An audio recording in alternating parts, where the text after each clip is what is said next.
വിശദമായ വാർത്തകളിലേക്ക്. സംസ്ഥാനത്ത് തെക്കൻ ജില്ലകളിൽ ശക്തമായ മഴ തുടരുന്നു. തിരുവനന്തപുരം ജില്ലയുടെ തീരദേശ മേഖലയിൽ കടൽക്ഷോഭത്തിൽ നൂറുകണക്കിന് വീടുകൾ തകർന്നു. നഗരപ്രദേശവും വെള്ളത്തിനടിയിലായി. 19-ാം തീയതി വരെ ശക്തമായ മഴ തുടരുമെന്നാണ് കാലാവസ്ഥാ നിരീക്ഷണ കേന്ദ്രം അറിയിച്ചത്. കഴിഞ്ഞ ദിവസം രാത്രി മുതലാണ് സംസ്ഥാനത്ത് തെക്കൻ ജില്ലകളിൽ ശക്തമായ മഴ ആരംഭിച്ചത്. തിരുവനന്തപുരം ജില്ലയിൽ നഗരത്തിലും തീരപ്രദേശത്തും മഴ ലക്ഷങ്ങളുടെ നാശനഷ്ടമാണ് ഉണ്ടാക്കിയത്. ചെറിയതുറ, വലിയതുറ എന്നിവിടങ്ങളിൽ കടലാക്രമണം ശക്തമായി തുടരുകയാണ്. ഇതിനോടകം നൂറുകണക്കിന് വീടുകളാണ് ഈ പ്രദേശത്ത് തകർന്നത്. ഞങ്ങളുടെ കുട്ടികളും ഞങ്ങളെ കിടന്ന് വെള്ളത്തിൽ കിടന്ന് ഒഴുകുന്നു. ഞങ്ങൾ അവിടെ പോയി ജീവിക്കാം. ഞങ്ങൾക്ക് മത്സ്യബന്ധനമാണുള്ളത്. ഞങ്ങൾക്ക് വേറെ ഒരു ജീവിതമില്ല. പ്രദേശവാസികളോട് സ്ഥലത്തു നിന്നും ഒഴിഞ്ഞുപോകാനും ഭരണകൂടം നിർദ്ദേശം നൽകിയിട്ടുണ്ട്. പൂവാറും കടൽക്ഷോഭം രൂക്ഷമാണ്. വീട് നഷ്ടപ്പെട്ടവരെ പുനരധിവസിപ്പിക്കാത്തതിൽ പ്രതിഷേധിച്ച് വലിയതുറയിലും പൂവാർ കരിങ്കുളത്തും നാട്ടുകാർ റോഡ് ഉപരോധിച്ചു. ശക്തമായ മഴ 19-ാം തീയതി വരെ തുടരുമെന്നാണ് കാലാവസ്ഥാ നിരീക്ഷണ കേന്ദ്രം അറിയിച്ചിട്ടുള്ളത്. ബംഗാൾ ഉൾക്കടലിൽ രൂപം കൊണ്ട ന്യൂനമർദ്ദമാണ് ശക്തമായ മഴയ്ക്ക് കാരണം. മണിക്കൂറിൽ 45 മുതൽ 55 കിലോമീറ്റർ വരെ വേഗതയിൽ കാറ്റ് വീശാൻ സാധ്യതയുള്ളതിനാൽ മത്സ്യത്തൊഴിലാളികൾക്ക് ജാഗ്രതാ നിർദ്ദേശം നൽകിയിട്ടുണ്ട്. Chief secretary, additional chief secretary, revenue വകുപ്പ് എന്നിവർ മഴയും നാശനഷ്ടവും വിലയിരുത്തി. ആവശ്യമുള്ള പ്രദേശങ്ങളിൽ ദുരിതാശ്വാസ ക്യാമ്പുകൾ തുറക്കാനും ഭരണകൂടം നിർദ്ദേശം നൽകിയിട്ടുണ്ട്. News bureau, Thiruvananthapuram. കൊല്ലത്ത് കനത്ത മഴയെ തുടർന്ന് താഴ്ന്ന പ്രദേശങ്ങൾ വെള്ളത്തിനടിയിലായി. 100ഓളം വീടുകളിൽ വെള്ളം കയറി. 2 വീടുകൾ തകർന്നു. ദുരിതാശ്വാസ പ്രവർത്തനങ്ങൾ ആരംഭിക്കാത്തതിൽ പ്രതിഷേധം ശക്തമാകുന്നു. ജില്ലാ ജയിലിന് സമീപത്തെ കച്ചേരിക്കുളത്തിന് ചുറ്റും താമസിക്കുന്ന പാവപ്പെട്ടവരുടെ വീടുകളിലാണ് വെള്ളം കയറിയത്. ഇന്നലെ ആരംഭിച്ച മഴ ഇന്ന് രാവിലെ കനത്തതോടെ കുളത്തിലെ ജലനിരപ്പ് ഉയർന്നതും പുറത്തേക്ക് പോകേണ്ട ജലം ഒഴുകിപ്പോകാത്തതുമാണ് വെള്ളപ്പൊക്കത്തിനിടയാക്കിയത്. കക്കൂസിന്റെ ഓടയുടെയും വേസ്റ്റ് വെള്ളം എല്ലാം ഇതിനകത്താണ് വന്നു കയറുന്നത്. ഞങ്ങൾ ഈ വീടിനകത്ത് എന്തോ ചെയ്യണം? എന്തൊക്കെ അസുഖങ്ങളാണ് ഇതിനകത്ത് ഉണ്ടാകുന്നത്? 10-15 വീടുകൾ ഈ കുളത്തിനകത്ത് തന്നെ 10-25 വീടുകളുണ്ട്. എല്ലാ വീട്ടിലും പെരയ്ക്കകത്ത് എല്ലാം വെള്ളം കയറി, എല്ലാ മനുഷ്യരും ഇതിനകത്ത് കിടക്കുക. എല്ലാവരുടെ റൂമിനകത്ത് വെള്ളം കയറി ഇരിക്കുക. എല്ലാ വർഷവും എല്ലാവരും വോട്ടിനൊക്കെ വരുന്നവരാ. അവർ വന്ന് പറയാം ഞങ്ങൾ ശരിയാക്കി തരാം. ഈ കുളമെങ്കിലും വന്ന് വൃത്തിയാക്കി ശരിയാക്കി തന്നായിരുന്നെങ്കിൽ ഞങ്ങൾക്ക് വെള്ളത്തിൽ കിടക്കേണ്ട കാര്യം വരത്തില്ലായിരുന്നു. ചെറിയൊരു മഴ പെയ്തപ്പോൾ തന്നെ ഒരു കൊച്ചു കാറ്റ് വന്ന ഒരു പെരുമഴയായിട്ട് പെയ്തിട്ട് ഈ വെള്ളം എല്ലാം കൂടെ ഇടിഞ്ഞു വീഴുക. കൊല്ലം നഗരത്തിലെ മാലിന്യങ്ങൾ നീക്കം ചെയ്തിരുന്ന കുടുംബങ്ങളാണ് ദുരിതത്തിലായത്. അതേസമയം കൊല്ലം പള്ളിത്തോട്ടം QSS കോളനിയിലും സമീപ പ്രദേശങ്ങളിലെ വീടുകളിലും മലിനജലം കയറി. ഓടകൾ മാലിന്യം കൊണ്ട് അടഞ്ഞുകിടക്കുന്നതാണ് ഇവിടെയും പ്രദേശവാസികളെ വലച്ചത്. കനത്ത മഴയിൽ 3 വീടുകളും തകർന്നു.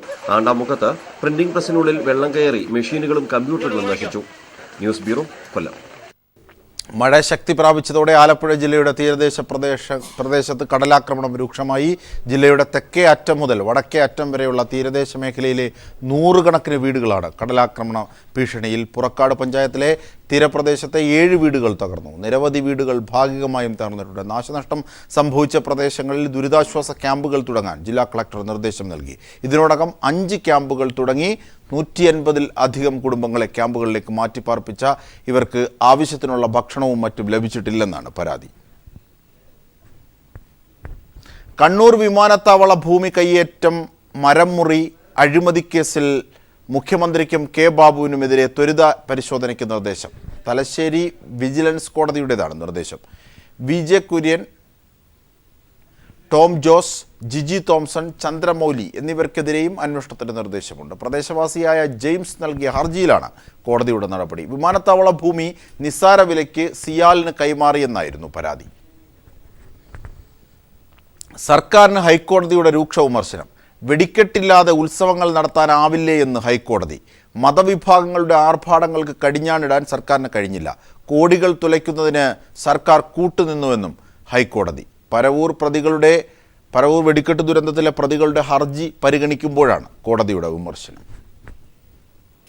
വാർത്തകളിലേക്ക്. നിയമസഭാ തെരഞ്ഞെടുപ്പിൽ സംസ്ഥാനത്ത് ഭേദപ്പെട്ട പോളിംഗാണ് രേഖപ്പെടുത്തിയത്. 77.35% പേർ തങ്ങളുടെ സമ്മതിദാനാവകാശം വിനിയോഗിച്ചു. ഏറ്റവും കൂടുതൽ പോളിംഗ് ശതമാനം കോഴിക്കോടാണ്, 81.89%. കുറവ് പോളിംഗ് രേഖപ്പെടുത്തിയതാകട്ടെ പത്തനംതിട്ട ജില്ലയിലുമാണ്, 71.66%. 2016 നിയമസഭാ തെരഞ്ഞെടുപ്പിലെ വോട്ടെടുപ്പ് പൂർത്തിയായപ്പോൾ തെരഞ്ഞെടുപ്പ് കമ്മീഷൻ പുറത്തിറക്കിയ ഔദ്യോഗിക കണക്ക് പ്രകാരം സംസ്ഥാനത്ത് 77.35% പോളിംഗ്. മലബാർ മേഖലയിൽ ഏറ്റവും ഉയർന്ന പോളിംഗ് ഉണ്ടായപ്പോൾ മധ്യ കേരളത്തിലും തെക്കൻ കേരളത്തിലും അത് താരതമ്യേന കുറഞ്ഞു. ഏറ്റവും കൂടുതൽ പേർ വോട്ട് രേഖപ്പെടുത്തിയത് കോഴിക്കോട് ജില്ലയിലാണ്. 81.89% ഇവിടുത്തെ പോളിംഗ്. 71.66% പോളിംഗ് രേഖപ്പെടുത്തിയ പത്തനംതിട്ട ജില്ലയിലാണ് ഏറ്റവും കുറവ്. 2011 നിയമസഭാ തെരഞ്ഞെടുപ്പിൽ 68.22% പത്തനംതിട്ട ജില്ലയിലെ പോളിംഗ്. കാസർഗോഡ്, കണ്ണൂർ, വയനാട്, മലപ്പുറം തുടങ്ങിയ ജില്ലകളിൽ 75% മേൽ ആവറേജ് പോളിംഗ് ഉണ്ട്. മധ്യമേഖലയിൽ ആലപ്പുഴ ജില്ലയിലായിരുന്നു ഏറ്റവും കൂടുതൽ വോട്ടർമാർ വോട്ട് ചെയ്തത്. 79.88% ഇവിടുത്തെ പോളിംഗ് ശതമാനം. കഴിഞ്ഞ തെരഞ്ഞെടുപ്പിൽ ഇത് 79.11% തിരുവനന്തപുരം ജില്ലയിലെ പോളിംഗ് 68.26% എന്നത് ഇക്കുറി 72.53 ഉയർന്നിട്ടുണ്ട്. കൊല്ലം ജില്ലയിൽ 75.07, കോട്ടയത്ത് 76.90, ഇടുക്കിയിൽ 73.59%, എറണാകുളത്ത് 79.77% പോളിംഗ്. അതേസമയം തൃശൂരിൽ ഇക്കുറി 77.74% പോളിംഗ് ഉയർന്നിരിക്കുന്നു.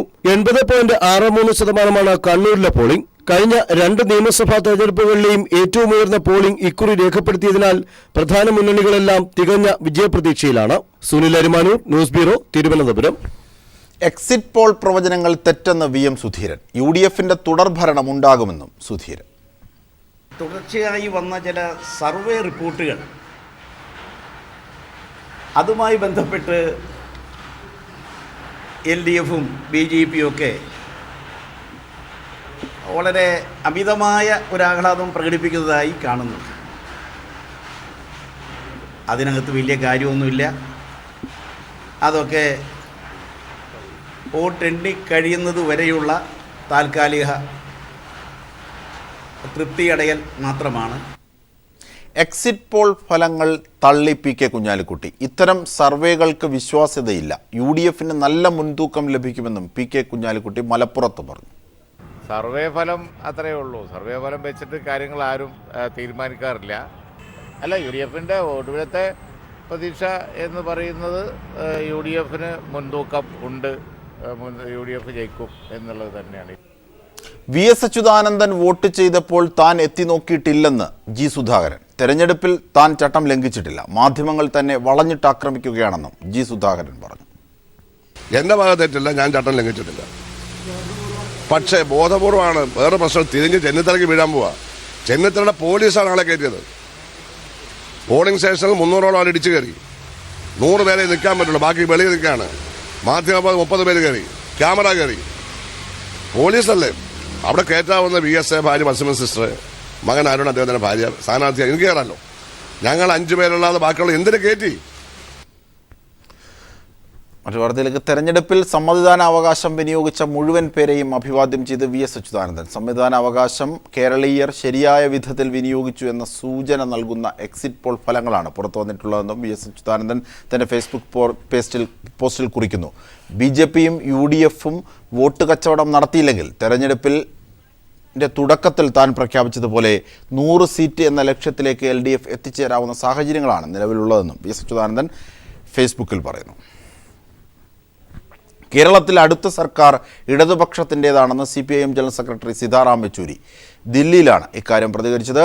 മികച്ച ഭൂരിപക്ഷം LDFന് ലഭിക്കുമെന്നും ജനറൽ സെക്രട്ടറി വ്യക്തമാക്കി. അതേസമയം പരാജയത്തിൻ്റെ കാരണങ്ങൾ പരിശോധിക്കുകയാണ് കോൺഗ്രസ് ഹൈക്കമാൻഡ് നേതൃത്വം. ആസാമിൽ ഭരണം ലഭിക്കുമെന്ന എക്സിറ്റ് പോൾ ഫലങ്ങൾ BJP കേന്ദ്ര നേതൃത്വവും പ്രതീക്ഷ അർപ്പിക്കുന്നു. കേരളം, പശ്ചിമബംഗാൾ, തമിഴ്നാട്, ആസാം, പുതുച്ചേരി സംസ്ഥാനങ്ങളിലെ വോട്ടെടുപ്പ് കഴിഞ്ഞതോടെ അവസാനഘട്ട കണക്കെടുപ്പിലാണ് ദേശീയ പാർട്ടികൾ.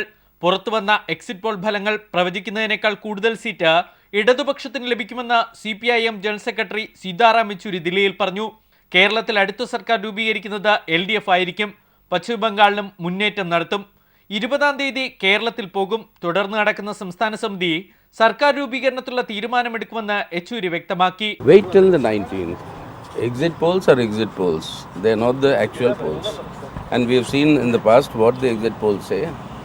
I think we are, as I said earlier and I maintain now, the next government in Kerala is going to be an LDF government.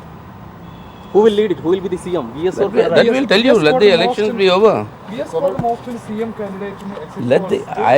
We have told you earlier that we will tell you, we will sit down, decide what all the matters after the elections. And let the results be declared on 19th, we'll tell you. അതേസമയം exit പോളിലെ പരാജയ പ്രവചനങ്ങളിൽ ആശങ്കയിലാണ് Congress high command നേതൃത്വവും BJP കേന്ദ്ര നേതൃത്വവും. കേരളത്തിൽ നിന്നും ലഭിച്ചിട്ടുള്ള പ്രാഥമിക വിവരങ്ങൾ രാഹുൽ ഗാന്ധിയുടെ അടുത്ത വൃത്തങ്ങൾ പരിശോധിച്ചു. മന്ത്രിമാർക്കെതിരെയും മുഖ്യമന്ത്രിക്കെതിരെയും ഉയർന്ന ആരോപണങ്ങൾ തിരിച്ചടിയായെന്നാണ് വിലയിരുത്തൽ. യുവജനങ്ങൾക്കിടയിൽ മോശം പ്രതിച്ഛായ സൃഷ്ടിക്കപ്പെട്ടുവെന്നും ഹൈക്കമാൻഡ് കരുതുന്നു. തെരഞ്ഞെടുപ്പ് ഫലം വന്നതിനു ശേഷം പരാജയത്തിന്റെ കനത്ത നടപടികളിലേക്ക് കടക്കുമെന്ന സൂചനയും ഹൈക്കമാൻഡ് വൃത്തങ്ങൾ നൽകുന്നുണ്ട്. BJP കേന്ദ്ര നേതൃത്വം ആസാമിലെ എക്സിറ്റ് പോളിലാണ് പ്രതീക്ഷ വയ്ക്കുന്നത്. ആദ്യമായി സംസ്ഥാനത്ത് ഭരണം ലഭിക്കുമെന്നാണ് വിലയിരുത്തൽ. പക്ഷേ കേരളത്തിലും പശ്ചിമബംഗാളിലും പ്രതീക്ഷിച്ച മുന്നേറ്റം നിർത്താനായില്ല. കേരളത്തിന് രാജ്യസഭാ സീറ്റ് നൽകിയിട്ടും വോട്ട് നേടാനായില്ല. BJDS കൂട്ടുകെട്ടും ഫലം കണ്ടില്ലെന്നാണ് വിലയിരുത്തൽ. News bureau, Delhi. Thiruvananthapuram Jet Santhosh വധക്കേസിൽ 2 പ്രതികൾക്ക് വധശിക്ഷ, മറ്റ് 5 പ്രതികൾക്ക് ജീവപര്യന്തം. തിരുവനന്തപുരം അഡീഷണൽ സെഷൻസ് കോടതി ജഡ്ജി KP ഇന്ദിരയാണ് ശിക്ഷ വിധിച്ചത്.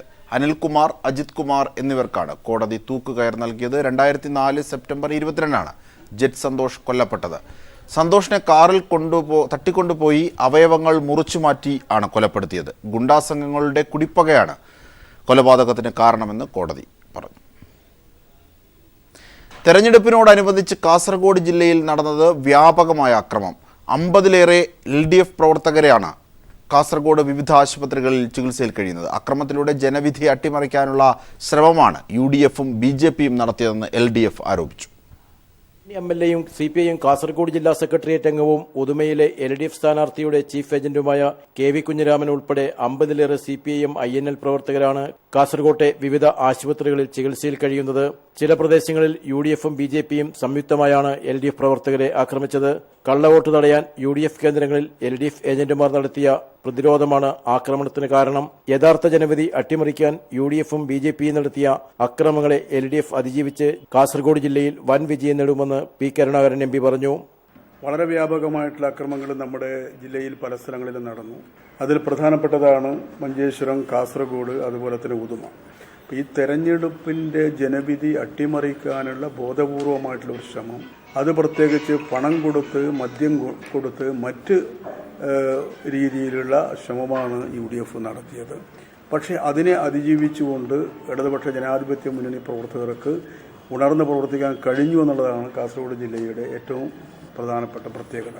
ഉദുമ മണ്ഡലത്തിലെ ചില ബൂത്തുകളിൽ BJP UDF ഏജന്റുമാർ യോജിച്ച പ്രവർത്തനമാണ് നടത്തിയതെന്ന് CPIM കാസർഗോഡ് ജില്ലാ സെക്രട്ടറി KP സതീഷ്ചന്ദ്രൻ ആരോപിച്ചു.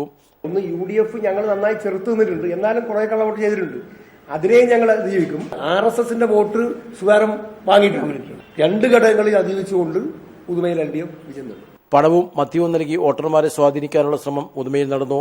പുറമേ നിന്നുള്ള ഗുണ്ടകളെ ഉപയോഗിച്ച് വോട്ടർമാരെ ഭീഷണിപ്പെടുത്താനും UDF സ്ഥാനാർത്ഥി K. സുധാകരൻ ശ്രമിച്ചതായും LDF ആരോപിച്ചു. ഉദുമ മണ്ഡലം LDF സ്ഥാനാർത്ഥി K. കുഞ്ഞിരാമൻ MLAയുടെ ഔദ്യോഗിക വാഹനം UDFുകാർ ആക്രമിച്ച് നശിപ്പിച്ചു. UDF ഏജന്റുമാരെ ബൂത്തിൽ തടഞ്ഞുവന്ന ആരോപണം വെറും പ്രചാരണ തന്ത്രമാണെന്നും LDF നേതാക്കൾ വാർത്താസമ്മേളനത്തിൽ പറഞ്ഞു.